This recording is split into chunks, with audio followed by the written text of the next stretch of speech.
자, 그러면은 쉽게 이제 생각해 볼 필요가 있는 것이 죽은 음, 자, 죽은 자 또는 잠자는 자, 이 부분에 대해서 한번 생각해 보도록 하겠습니다. 성경에서 보면은 죽었다라고 표현할 때는 분명히 영이 죽었다라는 걸 말하고 있어요. 그리고 이제 잠잔다라고 표현할 때는 그 죽은 자들과 함께 어둠에 갇혀 있는 상태, 죽지는 않았는데, 죽지는 않았는데, 죽은 자들과 함께, 즉, 어둠과 함께 있는 상태를 갖다 잠잔다라고 표현하고 있는 것으로 보여집니다. 자, 그래서 성경에서는 지금 에베소서에서 증거하고 있는 내용은 실질적으로, 아, 어둠의 일에 11절 같이 한번 보도록 할게요. 너희는 열매 없는 어둠의 일에 참여하지 말고 도리어 책망하라. 이렇게 얘기하고 있습니다. 자, 그러니까 신앙인들은 어둠의 일을 보면 참여하지 말고 책망하라고 얘기를 합니다. 그러면 이 어둠의 일이라는 게 무엇인가? 그것을 갖다 우리가 한번 생각해 볼 필요가 있고요. 그 다음에 12절에서 보면 그들이 은밀히 행하는 것들은 말하기도 부끄러운 것들이라 라고 얘기를 하고 있습니다. 자, 그래서 이 어둠의 일이라는 것은 은밀히 행하는 것이고 말하기도 부끄럽다라고 지금 얘기해 주고 있습니다. 자, 13절에서 보면 13절에 그러나 책망을 받는 모든 것은 빛으로 말미암아 드러난다. 이렇게 얘기하고 있습니다. 책망을 받으면은 빛으로 말미암아 드러나게 되어 있다. 이것이 어, 말 그대로 이 법칙인 것 같아요. 그리고 드러나는 것마다 빛이니라. 이렇게 얘기하고 있어요. 그러니까 다시 얘기해서 빛과 어둠이 있는데 그 빛은 어둠을 책망함으로 말미암아 어, 그 어둠이 빛으로 드러나게 되어 있다. 이렇게 지금 말씀하고 있습니다. 14절 보도록 할게요. 그러므로 이르기를 잠자는 자여 깨어서 죽은 자들 가운데서 일어나. 자, 잠자는 자가 나오고 죽은 자들 가운데서 일어나라. 이렇게 나옵니다. 그리고 그리스도께서 너에게 비추시리라 하셨느니라. 자, 여기에 대해서 증거하실 형제 자매님들 계신가요?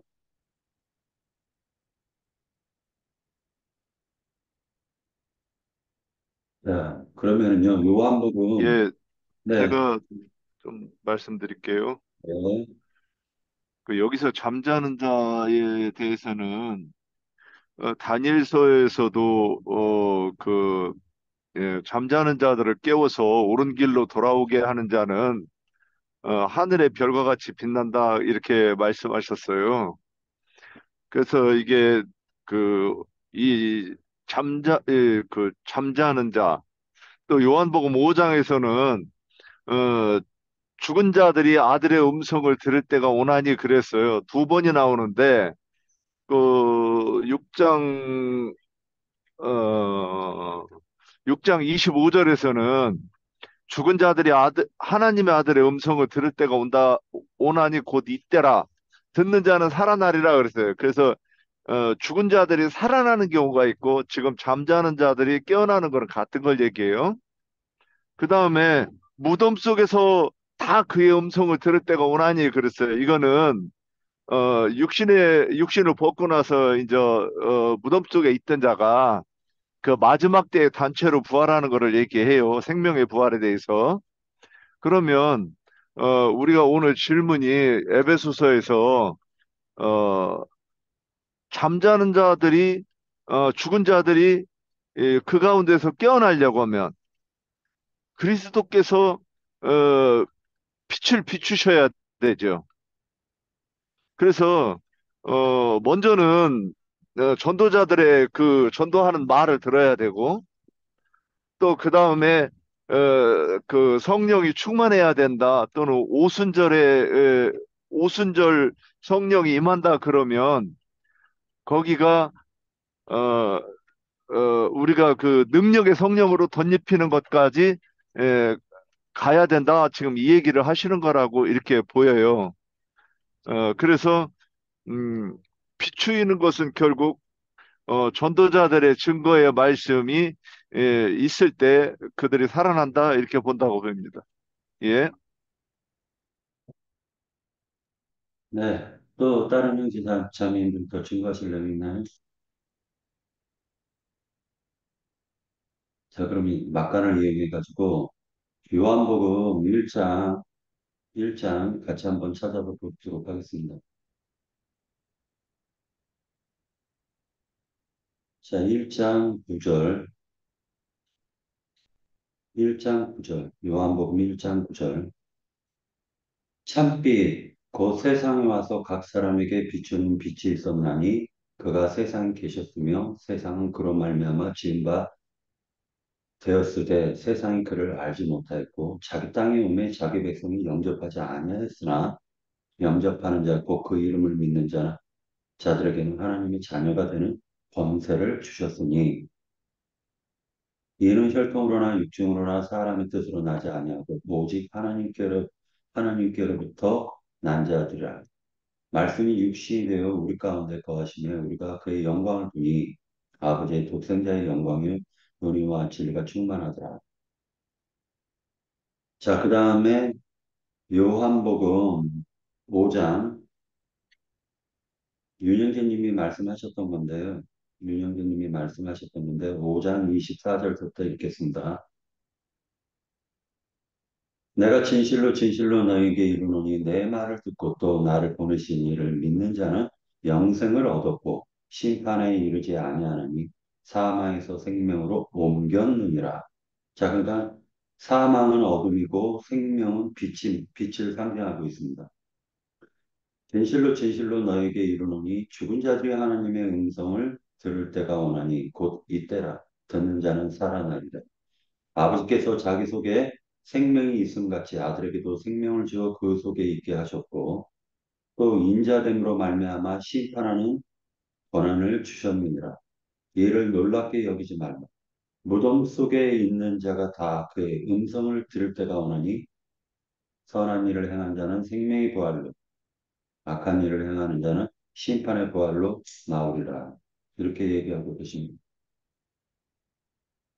자, 그런데 죽은 자들에 대해서는 죽은 자들은 사망을 상징하고 있다면은 잠자는 자, 이 잠자는 자가 지금 에베소서에서 그 용법이 신기하게 쓰였다라는 것입니다. 그래서 이게 낙원에서 잠자는 것을 상징하는가? 이건 아니라고 보여지고 있거든요. 문맥상으로 보면.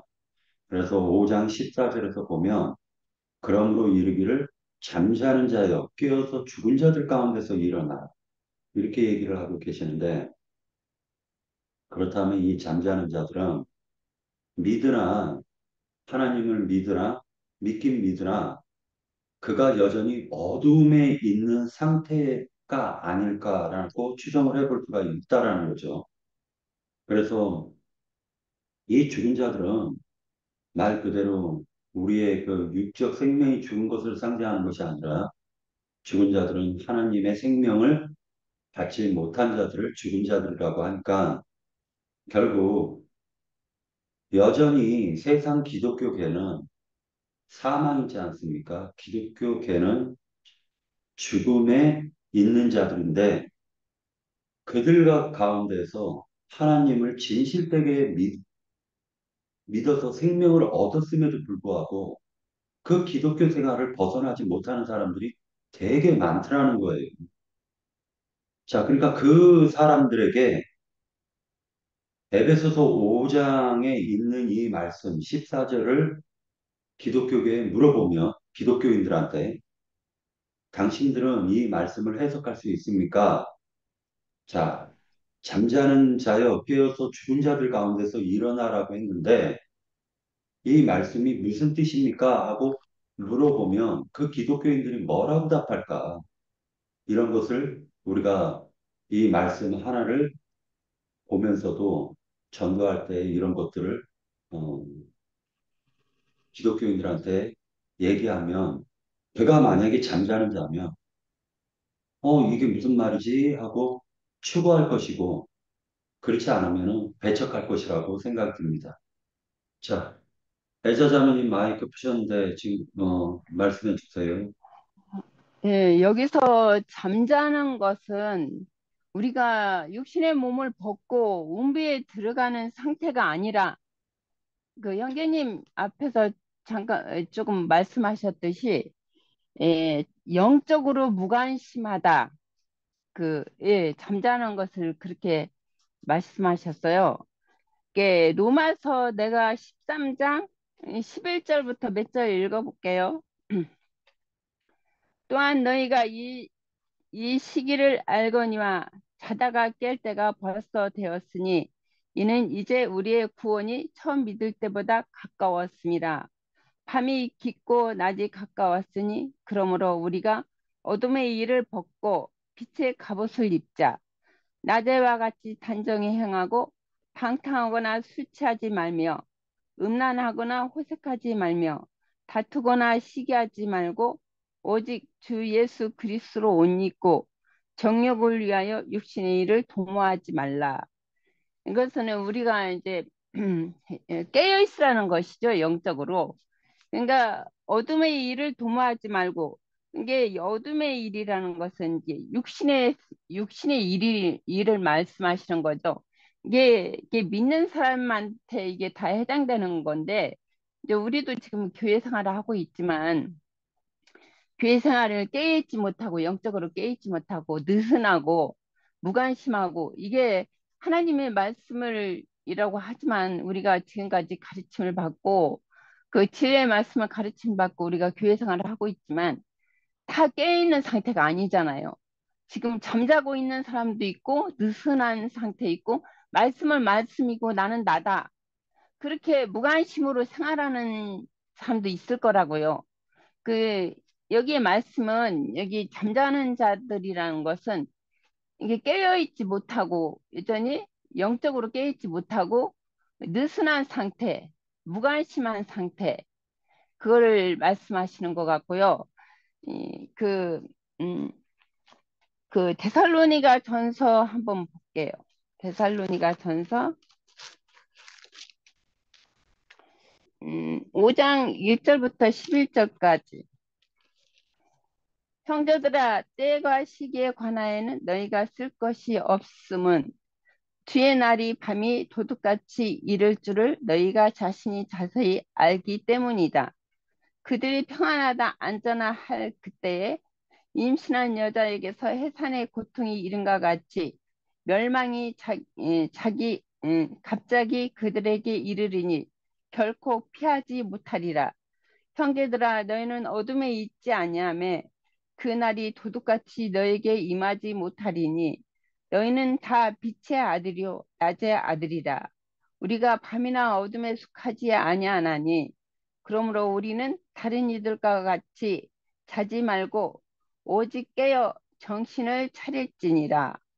자는 자들은 밤에 자고 취하는 자들은 밤에 취하되 우리는 낮에 속하였으니 정신을 차리고 믿음과 사랑에 호신경을 붙이고 구원의 소망의 투구를 쓰자. 하나님이 우리를 세우심은 노하심에 이르게 하심이 아니요 오직 우리 주 예수 그리스도로 말미암아 구원을 받게 하려 하심이라. 예수께서 우리를 위하여 죽으사 우리로 하여금 깨어 있든지 자든지 자기와 함께 살게 하려 하셨느니라. 그러므로 피차 권면하고 서로 덕을 세우기를 너희가 하는 것 같이 하라. 여기 말씀에도 보면은 이제 마지막 때에 이제 때가 이르렀는데 여전히 잠자는 상태, 신앙 상태가 아까 그 내가 노마서도 읽었지만 우리가 항상 깨어 있어야 되는데 깨어 있지 못한 상태로 주님이 이제 갑자기 도둑같이 임하신다고 그랬거든요.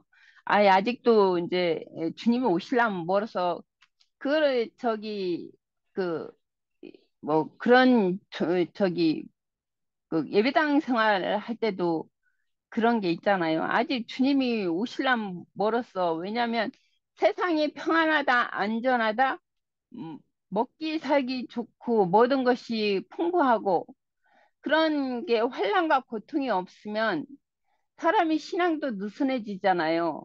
그런 잠자는 상태거든요. 근데 여기 데살로니가 전서 보면은 너희 형제들아 어둠에 있지 않고 그날이 도둑같이 너에게 임하지 못하리니. 그러니까 이제 그 느슨하고 잠자는 상태는 이제 그 도둑같이 주님이 임하신다는 거잖아요. 그러나 우리는 항상 이렇게 빛의 자녀들은 항상 깨어 있어야 된다. 언제 주님이 도둑같이 임할지 모르니까 항상 너희는 깨어서 믿음을 지키라는 거죠. 이 말씀에. 예, 여기까지 할게요. 네. 이사에서 같이 한번 보도록 하겠습니다. 이사에서 음, 김혜자 자매님이 되게 중요하신 말씀을 하신 것 같아요. 예. 이사에서 26장 16절부터 같이 읽도록 하겠습니다. 18절부터요. 예. 우리가 잉태하고 상고를 당하였을지라도 바람을 낳은 것 같아서 땅의 구원을 베풀지 못하였고 세계의 거민을 출산하지 못하였나이다. 주의 죽은 자들은 살아나고 그들의 시체들은 일어나리이다. 티끌에 누운 자들아 너희는 깨어 노래하라. 주의 이슬은 빛난 이슬이니 땅이 죽은 자들을 내놓으리로다 라고 되어져 있습니다. 60장 한번 같이 볼까요? 이사에서 60장.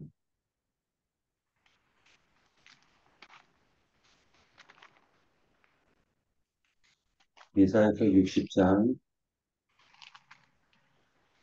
10절부터 같이 읽겠습니다. 10절. 내가 노하여 너를 쳤으나 이제는 나의 은혜로 너를 불쌍히 여겼은즉 이방인들이 네 성벽을 쌓을 것이요 그들의 왕들이 너를 섬길 것이며 네 성문이 항상 열려 주야로 닫히지 아니하리니 이는 사람들이 내게로 이방 나라들의 재물을 가져오며 그들의 왕들을 포로로 이끌어오니라. 너를 섬기지 아니하는 백성과 나라는 파멸하리니 그 백성들은 반드시 진멸되리라. 어, 이 부분을 읽었었던 것은 뭐를 염두에 두고 읽었냐면요.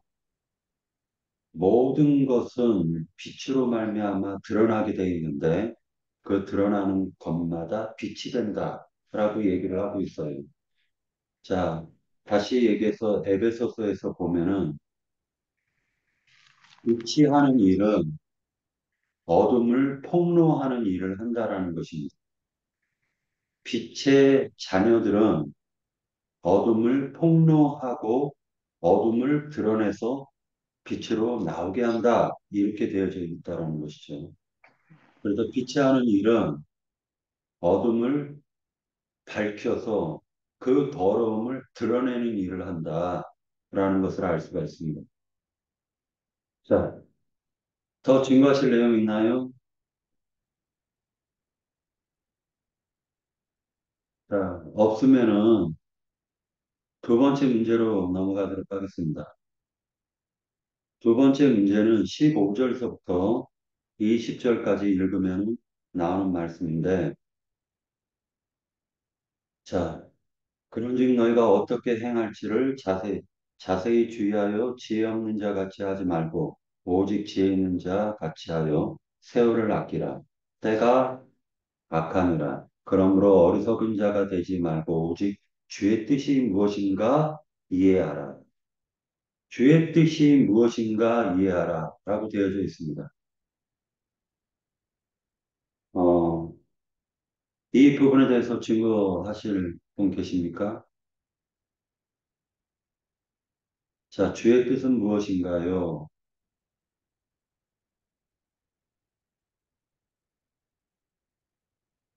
시간을 벌려면 제가 하나만 찾아가지고 읽도록 할게요.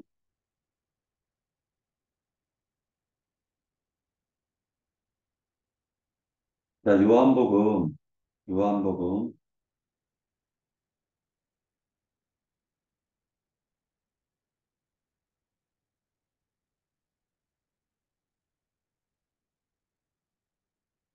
6장 같이 한번 볼게요. 6장.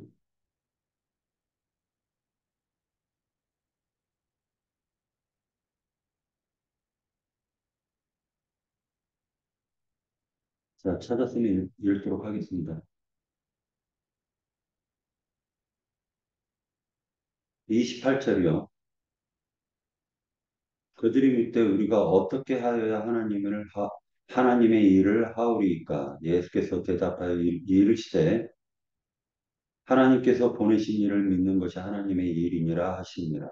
그들이 묻되 그러면 우리가 보고 당신을 믿도록 행하시는 표적이 무엇이니까? 하시는 일이 무엇이니까?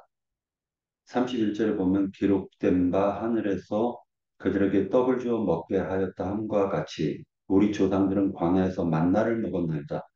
예수께서 이르시되 내가 진실로 진실로 너에게 이르노니 모세가 너에게 하늘로부터 떡을 준 것이 아니라 내 아버지께서 너에게 하늘로부터 참떡을 주시나니 하나님의 떡은 하늘에서 내려 세상에 생명을 주는 것이니라. 그들이 이르되 주여 이 떡을 항상 우리에게 주소서. 예수께서 이르시되 나는 생명의 떡이니 내게 오는 자는 결코 줄이지 아니할 터이요 나를 믿는 자는 영원히 목마르지 아니하리라. 그러나 내가 너희에게 이르기를 너희는 나를 보고도 믿지 아니하였도다 하였느니라. 아버지께서 내게 주시는 자는 다 내게로 올 것이 내게 오는 자는 내가 결코 내쫓지 아니하리라. 내가 하늘에서 내려온 것은 내 뜻을 행하려 함이 아니요 나를 보내신 이의 뜻을 행하려 함이니라. 나를 보내신 이의 뜻은 내게 주신 자 중에 내가 하나도 잃어버리지 아니하고 마지막 날에 다시 살리는 이것이니라. 내 아버지의 뜻은 아들을 보고 믿는 자마다 영생을 얻는 이것이니 마지막 날에 내가 이를 다시 살리시리라 하시니라. 자, 형제 자매님들이 어, 주의 뜻이 무엇인지에 대해서 찾은 것이 있으면 더 증거해 주시기 바랍니다.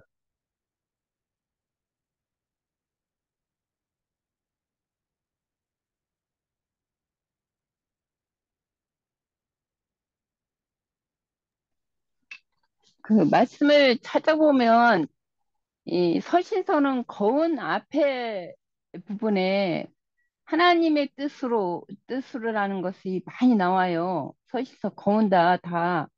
근데 이제 형제님이 좀 6장 읽으셨는데 내가 5장 30절 한번 볼게요. 5장 30절. 내가 아무것도 스스로 할 수 없노라. 듣는 대로 심판하러 듣는 대로 심판하노니 나는 나의 뜻대로 하려 하지 않고 나를 보내신 뜻대로 하려 함으로 내 심판은 의로우니라.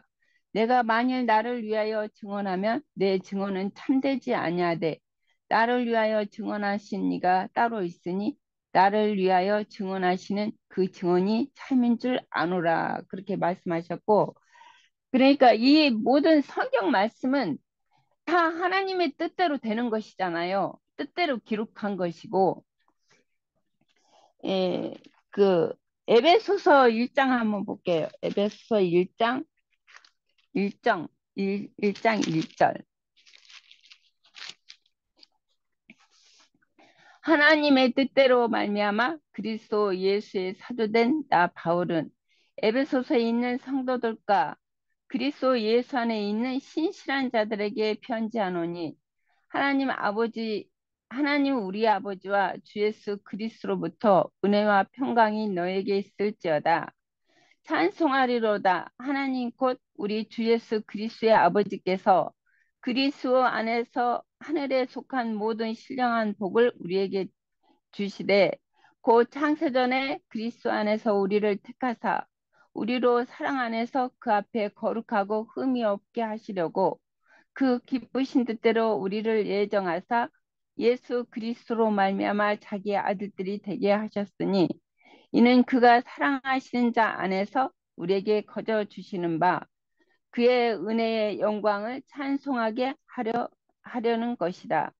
우리는 그리스도 안에서 그의 은혜의 풍성함을 따라 그의 피로 말미암아 곧 죄 사함을 속량 곧 죄 사함을 받았느니라.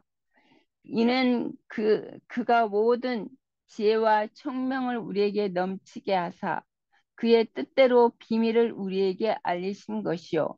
그 기쁘심을 따라 그리스도 안에서 때가 찬 경륜을 위하여 예정하신 것이니 하늘에 있는 것이나 땅에 있는 것이 다 그리스도 안에서 통일되게 하려 하심이라. 모든 일을 그 뜻의 예정대로 일하시는 이의 계획을 따라 하나님이 예정을 입어 그 안에서 기업이 되었으니 이는 우리로 그리스도 안에서 전부터 바라던 그의 영광이 찬송이 되게 하려 하심이라. 그 안에서 너희도 진리의 말씀 곧 너희의 구원의 복음을 듣고 그 안에서 또한 믿어 약속의 성령으로 인치심을 받았으니 이는 우리 기업의 보증이 되사 그 얻으신 것을 속량하시고 그의 영광이 찬송이 되게 하려 하심이라. 이게 이 모든 이 말씀이 하나님의 뜻대로 이제 이루시는 것이잖아요. 이 하나님의 뜻은 이런 사도 바울 사도를 보내셔서 먼저 빛을 보게 하시고 계시를 알게 하셔서 이방인들이나 유대인들이나 이방인들의 믿지 않는 자들에게 이런 복음을 전해서 하나님 앞에 다 돌아오게 하시는 것이죠. 이게 이제 죽은 자들이 아까 살아나게 하셔서 이제 우리가 교회 생활을 통해서 하나님의 말씀의 뜻을 이제 우리가 깨닫고 구원을 이뤄가는 것이잖아요.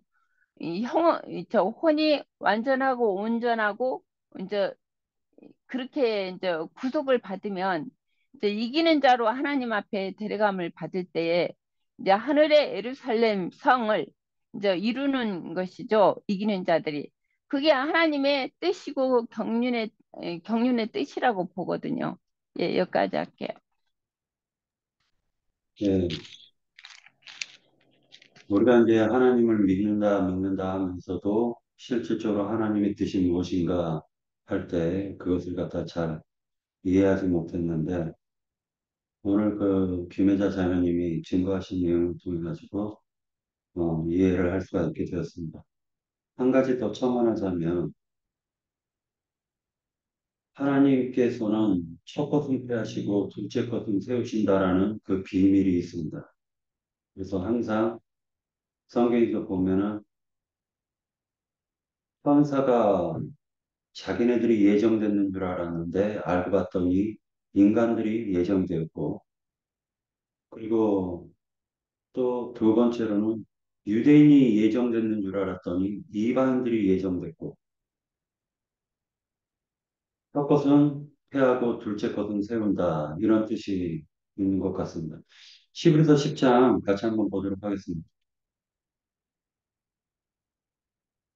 히브리서 10장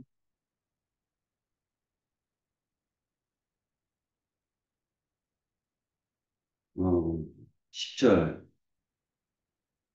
자 9절부터 읽겠습니다. 그 후에 말씀하시기를 보시옵소서 내가 하나님의 뜻을 행하러 왔나이다 하셨으니 그 첫 것을 폐하시니 둘째 것을 세우려 하심이니라. 이 뜻을 따라 예수 그리스도의 몸을 단번에 들으심으로 말미암아 우리가 거룩함을 얻어놓으라. 자, 첫 것을 폐하고 둘째 것을 세우는 게 하나님의 뜻이라는 걸 또 알게 됐습니다. 자, 이제 하나님의 뜻이 무엇인지 증거하신 형제 자매님들 계신가요? 예, 뭐 에드자매님이 잠깐만요.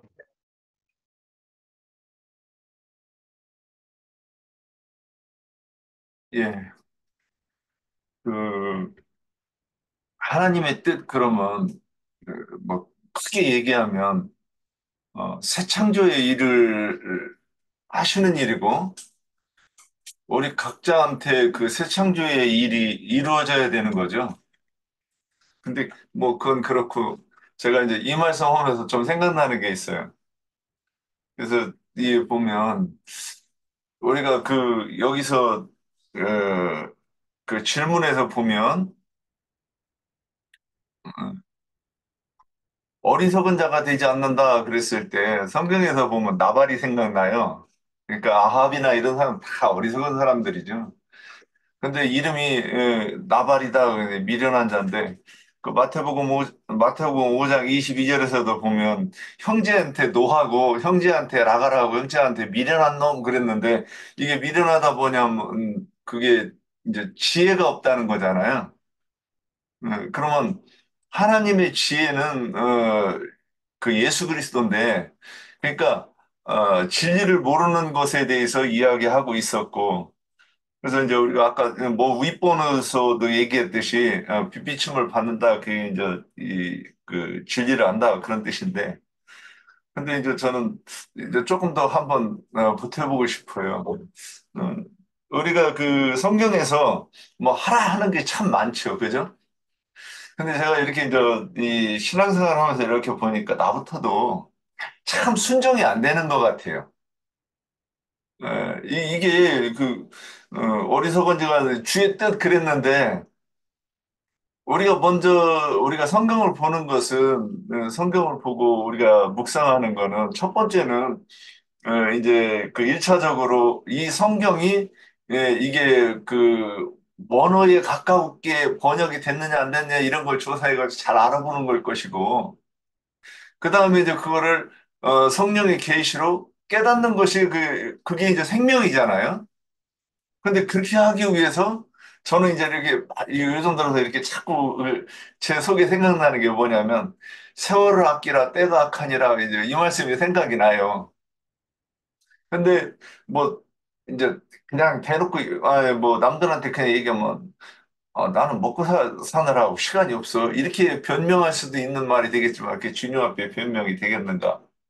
그리고 내가 주님 앞에 집중만 하면 정말로 더 내가 그 말씀을 이렇게 할 수 있는 시간이 있는데 어, 하여튼 그 뭐 집중력이 없어서라든가 뭐 금방 이거 하고 저거 하고 해야 되니까 뭐 차에서 올라가야 되고 내려와야 되고 막 이러다가 보니까 못했어 그럼 할 말 있는 것 같은데 혼자 이렇게 생각하면 이 주님 앞에서 이 변명이 그러니까 막 불러대고 그러는 게 주님 앞에 안 통하잖아요. 그래서 어떤 딱 질문을 했을 때 내가 평상시 늘 해놓은 그런 말들이 있는데도 본능적으로 딱 아는 거예요. 아, 내가 이렇게 얘기하면 이게 주님이 원하는 대답이 안 되겠구나. 예를 들어서 너 믿음이 뭔가 한번 이제 설명해봐 그러는데 그동안 내가 믿음이 뭐라고 가르쳤던 것이 아니라는 걸 그냥 즉시로 알게 되더라고요. 내가 본능적으로. 설명은 뭐 이제 지금이 뭐 설명이 되는데 그런데 이제 그런 것처럼 아, 내가 변명할 수 없겠구나 이런 생각이 든단 말이죠. 그 다음에 또 뭐 형제 우애하라. 우리 그 교회 굉장히 말씀은 있는데 나도 이 눈에 거슬리면 이게 못 참고 할 얘기 다 하고 뭐 이러는 거 이래요 했을 때 주님의 뜻이 우리가 주님의 뜻하고 나하고 그러니까 내가 기분 나쁘면 주님의 뜻이 이게 나하고 상관이 있는 것인가? 나하고 이해상관이 얽히면 이 주님의 뜻이 나하고 상관없는가? 오늘 주님의 뜻이 나오니까 이런 얘기들도 한번 해보고 싶었어요. 어, 그래서 각자 다 자기 생각, 그러니까 내 생각이 더 중요해, 그냥 뭐든. 그래 놓고 나서, 어, 기분 좋을 때는 주님의 뜻을 따라가는 그런 게, 뭐, 하여튼, 나부터 그러니까, 뭐, 누구를 탓하고 그러겠어요. 그래서, 이런 거를 보면서, 우리가 주님의 뜻을 아는 것, 그러면 알기만 하라고 그러는 것은 아니지 않겠는가.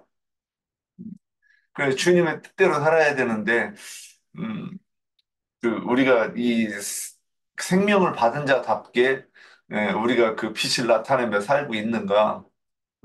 뭐 하여튼 이런 생각 이래저래 조금 더 보태봤습니다. 예, 여기까지 하겠습니다. 오늘 전체적인 그 말씀은 다 나온 것 같습니다.